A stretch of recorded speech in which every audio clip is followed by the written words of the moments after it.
personne très rationnelle. Et donc, quand je me suis ouverte à une dimension sensible, j'ai eu très peur. Parce que le rationnel rassure. Le rationnel est associé à de l'intelligence, à du sérieux, à du concret. Alors que la sensibilité est associée à de la faiblesse. On nous apprend à gérer nos émotions, sous-entendu bien les planquer. Si on perçoit des choses qui ne sont pas visibles aux yeux de tous, on va nous dire « Qu'est-ce que t'as fumé ?» Donc ça peut passer pour de la folie.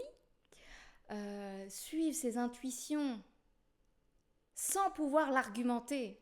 En fait, moi ça m'est arrivé de me dire « Mais je sens qu'il faut aller par là. » Ah oui, c'est quoi tes arguments ?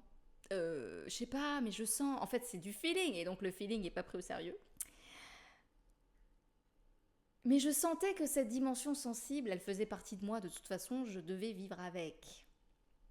Et donc j'ai accepté de la développer, d'aller voir.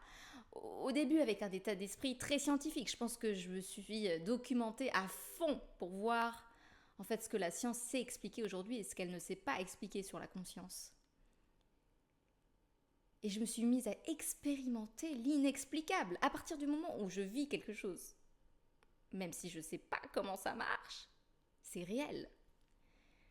Et je me sentais quand même toujours écartelée. Je me disais, mais si je développe toute cette sensibilité, mais je vais complètement être déconnectée du monde réel. Aujourd'hui, je pense l'inverse. Je pense que les personnes qui misent tout sur le rationnel dans leur vie sont déconnectées d'une forme de réalité. Je pense que les personnes qui osent exprimer leurs émotions, elles ne sont pas faibles, elles sont courageuses.